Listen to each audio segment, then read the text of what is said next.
Sa panahon ngayon, malaya na tayong magsalita. Malaya na tayong magpahayag ng ating mga opinyon. Malaya tayong magtanong. Malaya tayong tumawa. Malaya tayong ipahayag ang ating mga sarili. At higit sa lahat, malaya tayong mangarap. At para sa maraming kabataan ngayon, ang kalayaang ito ay tila normal na lamang. Tila isang bagay na palagi lang nandiyan. Ngunit bago natin natamasa ang kalayaan sa pagpapahayag ng ating mga sarili, may panahon munang binalot ng takot ang bansa.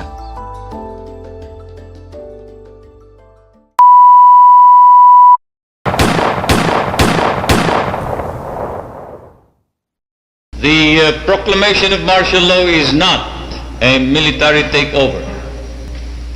I, as your duly elected President of the Republic, use this power which may be implemented by the military authorities, but still is a power embodied in the Constitution to protect the Republic of the Philippines and our democracy.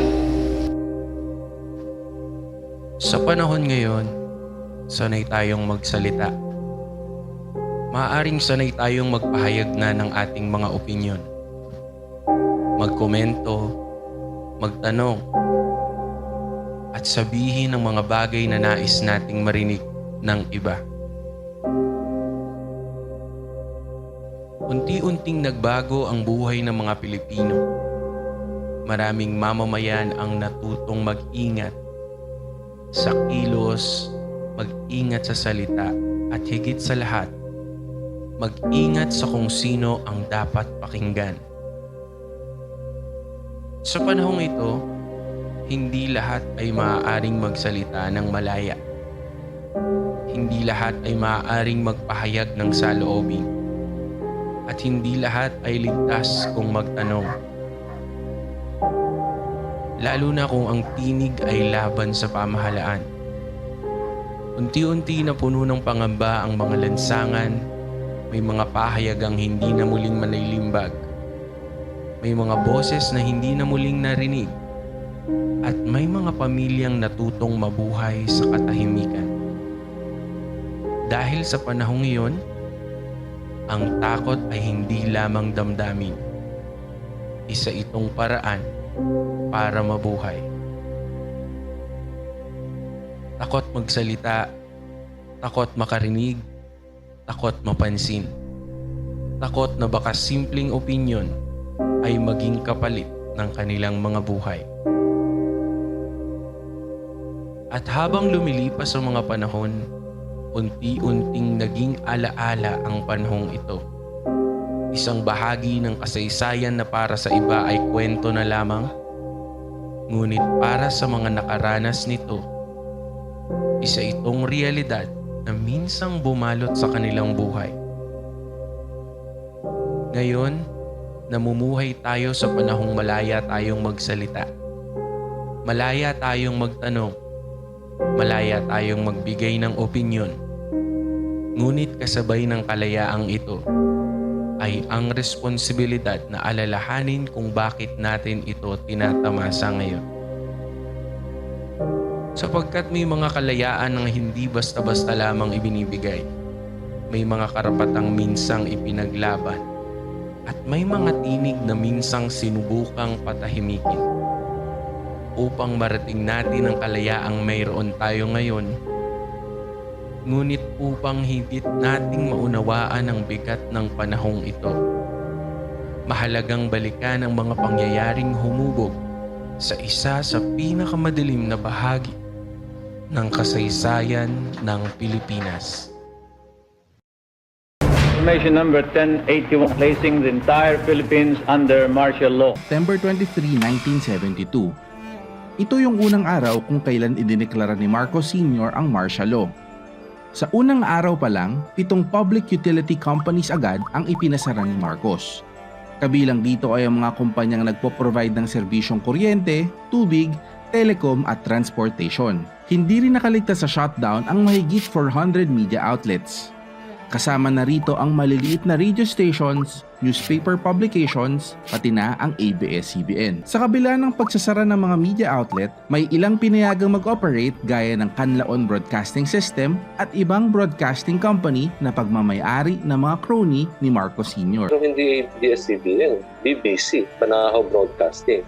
Kasi kinuha siya ng mga ni Roberto Benedicto. Pero it was Channel 2 o yung channel ng ABS-CBN. Ipinaaresto rin sa unang araw ng martial law ang 4 na senador na kilalang kritiko ni Marcos. Sina Ninoy Aquino, Pepe Diokno, Ramon Mitra Jr. at Soc Rodrigo. Bukod sa kanila, nasa 8,000 sibilyan pa ang ipinadampot sa loob lang ng isang araw. Kabilang dito ay ang mga journalist, estudyante, manggagawa at opposition delegates ng 1971 Constitutional Convention. Pero bakit nga ba nagdeklara si Marcos ng martial law?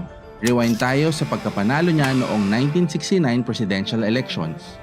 December 30 ng taong iyon nang simulan niya ang ikalawang 4-year term niya bilang Pangulo. Ang panlimang State of the Nation address niya naman noong sumunod na buwan ang nag-trigger sa first quarter storm. Ito yung unang 3 buwan ng 1970 na napuno ng mga kilos protesta at demonstrasyon ang kalsada ng Maynila laban sa dating diktador. Nagkaroon ng SONA doon sa Old Congress Building. Ito yung before the start. Paglabas ni Marcos at ni Imelda, may nagkakagulo doon, mga estudyante, nagkaroon ng scuffle. Kitang-kita sa television yung mga bata na may mga high school students din kasi napukpok. That was the first time na medyo gumamit ang dahas yung sa mga protesters na napanood sa TV. So, yung resulta nun, napanood, nagkaroon ng mga indignations. Alam ba, may nag-resign, tapos may nagtawag ng malakihang rally, yung tinatawag na Battle of Bencholas. So, yun talaga, larak yung... So, kasi nga parang yung 1969 elections was ang tawag noon, it was the most fraudulent, saka most violent elections. Halos on a daily basis, parang ang daming nag-rally. So, maybe yung issue, merong patungkol din sa Battle of Bencholas.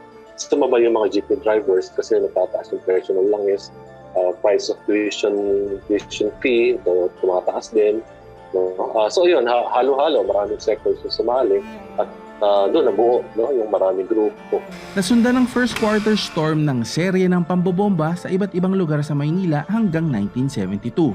Yung batas militar, yung first few minutes nun, in-explain mabuti yung mga pagsabog leading to martial law. So parang ang sinasabi dun sa batas militar, it was planado, it was parang calculated to create chaos, confusion, and that would justify the declaration of martial law.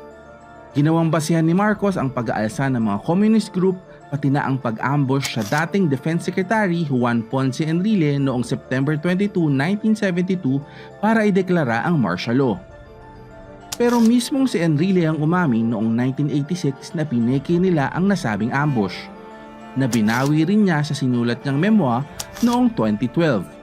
Pero kwento ni Mijares, ito ang sinabi ni Marcos kay Enrile sa isang phone call bago ang ambush.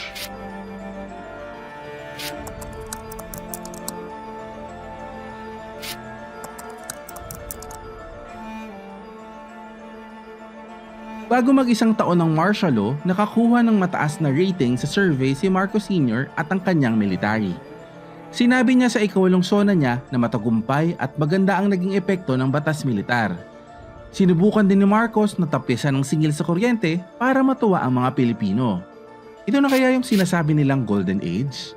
Of course, meron talaga paniwala kay Marcos hanggang ngayon. Kahit baligtarin mo mundo, iba yung pagtingin nila. Wala ka na magagawa doon. Yung iba, I think, ang palituhan is yung pagkakaiba ng experience with knowledge. Like the Ilocanos, they will always like Marcos. Kasi alam mo, sa Ilocos, ang daming nagawa ni Marcos.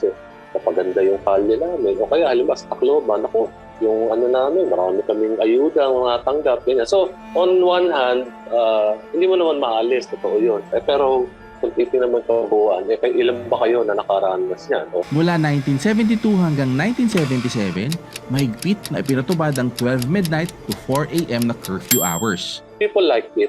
Kasi for the first time, it was silent. Parang wala kang narinig na krimen, wala kang narinig na magulo, parang everything was orderly. So people liked it without knowing na yun pala yung mga institutions of democracy, unti-unti na. So media, wala.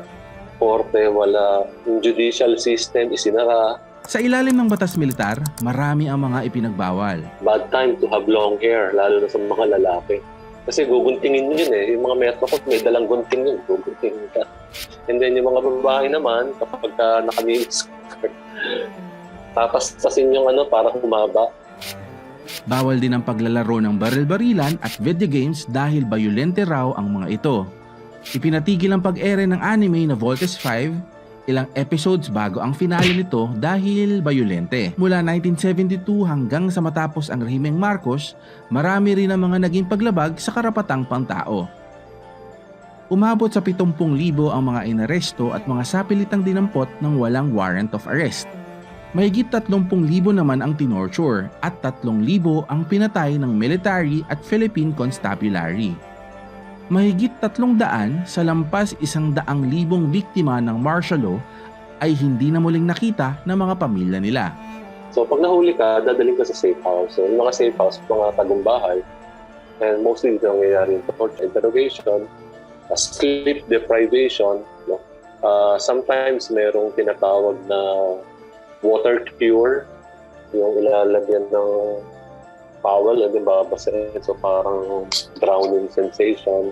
Merong mga tinatawag na electrocution. So merong, yung baterya ng tayo, ng motor. So nilalagay sa mga sensitive parts sa ari ng mga detainees. Ang tanong kasi dyan alam ba ni Marcos yan? Yung mga human rights victims, nag-file sila ng case sa Hawaii. And isa sa mga documents doon na pinakita, may report kay Marcos na nakita, ina-update siya about yung interrogation process. And, meron siya mga notes sa gilid. So, he knew it na merong mga nangyayaring torture. Nagtagal ng 9 na taon ng martial law pero nagpatuloy ang pamumuno ni Marcos hanggang sa talunin siya ni dating President Cory Aquino sa snap election noong 1986. Napakahabang usapin nito, pero ang masasabi ko lang, kahit magbalik-balik na rin yung kasaysayan, isa lang. Nung natapos tayo sa martial law, we were much worse than what we were in 1965. Sabi ng iba, madaling makalimot ang mga Pilipino. Pero bakit nga ba dapat nating alalahanin ang madilim na nakaraan natin noong martial law? History does not repeat itself, but men repeat history. Ibig sabihin, kung naging pabaya tayo, hindi natin inintindi yun, uulitin natin kung ano yung nangyari ng martial law. If we do not remember the past, then we are bound to repeat it.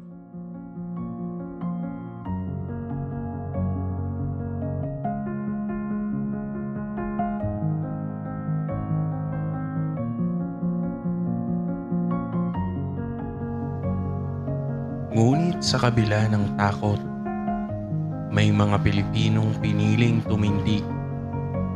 Hindi armado, hindi marahas, kundi nagkaisa sa iisang paniniwala na ang kalayaan ay karapatan ng bawat mamamayan. Sa mga lansangan ng EDSA, ipinakita ng milyong-milyong Pilipino ang kapangyarihan ng pagkakaisa. Mga ordinaryong mamamayan, mga estudyante, mga manggagawa, mga pari, mga pamilyang handang manindigan para sa demokrasya. At sa pamamagitan ng tinig ng taong bayan, unti-unting nagwakas ang isa sa pinakamadilim na yugto ng kasaysayan ng bansa. Ngunit ang kwento ng people power ay hindi lamang tungkol sa nakaraan, sapagkat hanggang ngayon, Patuloy nitong ipinapaalala kung gaano kahalaga ang kalayaan. Bilang kabataan ng kasalukuyang henerasyon, maaaring hindi na natin naranasan ang takot ng nakaraan. Hindi natin nasilayan ang katahimikang dulot ng pangamba. At hindi natin naramdaman ang buhay na kailangang mag-ingat sa bawat salita. Ngunit araw-araw, tinatamasa natin ang bunga ng kalayaang minsan ipinaglaban ng mga Pilipino. Ang kalayaang magsalita, magtanong, magpahayag ng saloobin, at ipaglaban ang katotohanan. Ngunit kasabay ng kalayaang ito ay responsibilidad. Responsibilidad na makinig sa kasaysayan. Responsibilidad na alalahanin ang mga tinig na minsang pinatahimik. At responsibilidad na huwag hayaang mawala sa alaala ng bagong henerasyon ang mga aral ng nakaraan. Sapagkat ang bansang marunong lumingon sa kasaysayan ay bansang mas handang protektahan ang kinabukasan. At ang kabataang marunong magpahalaga sa kalayaan ay mga kabataang handang manindigan para sa katotohanan. Dahil ang kasaysayan ay hindi lamang kwento ng nakaraan, isa rin itong paalala na ang kalayaan ay hindi basta ibinibigay. Ito ay ipinaglaban at dapat patuloy na pinahahalagahan.